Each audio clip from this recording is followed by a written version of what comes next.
মিলেমিশে একাকার মিলেমিশে একাকার রাজাকার স্বৈরাচার মিলেমিশে একাকার মিলেমিশে একাকার রাজাকার স্বৈরাচার স্যার নীলক্ষেতে এখনো শিবিরের গুন্ডারা দাঁড়িয়ে আছে ছবি আছে স্যার আপনারা বাইরে বাহিনী পাঠান এখানে পুলিশ রাখবেন ওরা কি স্যার আমাদের ভয় দেখানোর চেষ্টা করছে ছাত্রলীগের মুহূর্তে চলে আসছে ঢাকা বিশ্ববিদ্যালয়ের চলে আসছে স্যার ওই আমরা বাইরে বাইরে কেন তারা লোক জড়ো করবে বাইরে কেন স্যার ছাত্রলীগ যদি স্যার ছাত্রলীগ যদি স্যার গেস্ট রুম কালচার চালায় তারা হলগুলোতে কনসেন্ট্রেশন ক্যাম্প চালাতে চাচ্ছে স্যার সেইগুলো কেমন স্টুডেন্টরা বেরোচ্ছে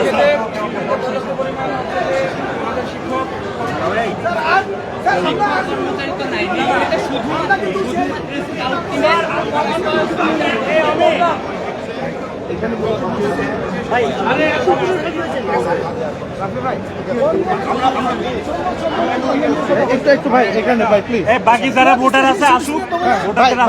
ইফাত ভাই এখানে বলেন তো মিডিয়াতে বলেন তো আমরা মিডিয়াতে দেখতে পাচ্ছি তোমাদের মিডিয়ার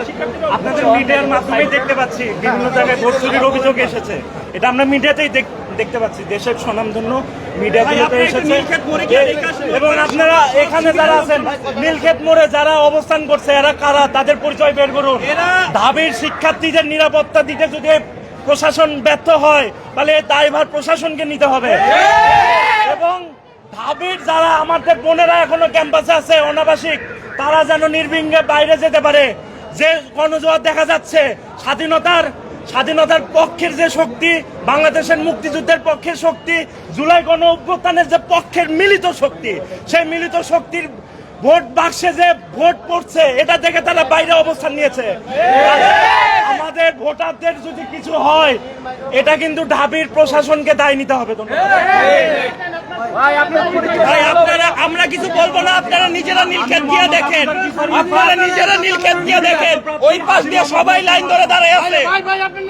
আবু জারগিফার রিফাত আপনারা নীলক্ষেত দিয়ে দেখেন আমরা কিছু বলবো না নীলক্ষেত দিয়ে দেখেন সব আউটসাইডের গুন্ডা পান্ডা সবাই না রাখছে কারা আনছে বলে মনে করেন আপনারা নিজেরা গিয়ে দেখেন আমরা বলবো না আপনারাও চিনেন আমরা প্রার্থী আমরা এখানে দাঁড়িয়ে এটা বোঝা সম্ভব না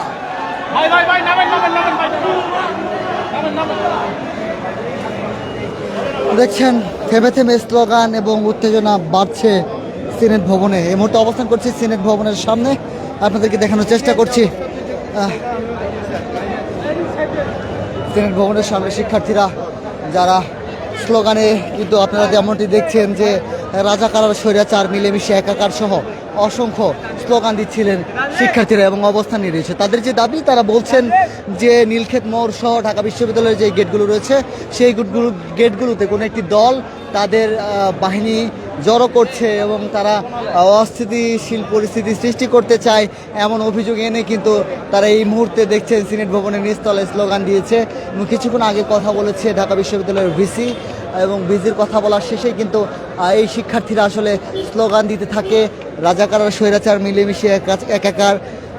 রাজাকারের ঠিকানা এই বাংলায় হবে না, রাজাকারের ঠিকানা ঢাকা বিশ্ববিদ্যালয়ে হবে না সহ অসংখ্য স্লোগান দিতে থাকে এই শিক্ষার্থীরা। তারা বলছে অতি দ্রুত যারা আসলে নীলক্ষেত এলাকায় অবস্থান নিয়েছে, যারা ক্যাম্পাসের গেটগুলোতে অবস্থান নিয়েছে তাদেরকে বের হওয়ার কথা বলেছেন এবং বের হয়ে যাওয়ার কথা বলেছেন। এবং আরও একটি বিষয় আপনাদেরকে বলে রাখি, তারা বলছেন যে নির্বাচনের ফলাফলকে প্রভাবিত করতেই কিন্তু এইখানে মূলত গেটগুলোতে ক্যাম্পাসের মূল ফটকগুলোতে আসলে লোক জড়ো করা হচ্ছে বলে তারা অভিযোগ করছেন। দর্শক, এই ছিল আমার কাছে থাকা সর্বশেষ তথ্য। আমরা জানাচ্ছিলাম কালের কণ্ঠের মাধ্যমে আপনাদেরকে সর্বশেষ পরিস্থিতি। ডাকসু নির্বাচনের সব খবর পেতে ভিজিট করুন কালের কণ্ঠ পেজ এবং এখানেই আপনারা পেয়ে যাবেন সবার আগে সকল আপডেট। দর্শক, এই মুহূর্তে আছি, আপনারা যারা নতুন যুক্ত হয়েছেন তাদের জন্য আবারও একটু বলছি, এই মুহূর্তে আছি ঢাকা বিশ্ববিদ্যালয়ের সিনেট ভবনে, সিনেট ভবন যে কেন্দ্র রয়েছে সেই কেন্দ্রের ঠিক সামনে অবস্থান করছি। আপনারা যেমনটি শুনছিলেন যে শিক্ষার্থীদের অভিযোগ এবং বিভিন্ন প্রার্থীরা অভিযোগ করছে ঢাকা বিশ্ববিদ্যালয়ের নীলক্ষেত এলাকায় এবং ঢাকা বিশ্ববিদ্যালয়ের যেই প্রবেশ পথগুলো রয়েছে, 8টি প্রবেশ পথ রয়েছে, সেই প্রবেশ পথগুলোতে কিন্তু বহিরাগত মানুষের সমাগম দেখা গিয়েছে এবং সেই সমাগমকে মূলত বলা হচ্ছে সেই সমাগম কিন্তু কোনো একটি নির্দিষ্ট দল করছেন এবং তারই প্রতিবাদে কিন্তু শিক্ষার্থীরা এই মুহূর্তে দেখলেন যে সিনেট ভবনের সামনে স্লোগান দিলেন। তারা বললেন যে রাজাকার আর স্বৈরাচার মিলেমিশে একাকার, আমার সোনার বাংলায় রাজাকারের ঠাঁই নাই সহ অসংখ্য স্লোগান দিচ্ছিলেন। দর্শক, এই ছিল আমার কাছে থাকা সর্বশেষ তথ্য। আমি মিনাজুল ইসলাম ছিলাম আপনার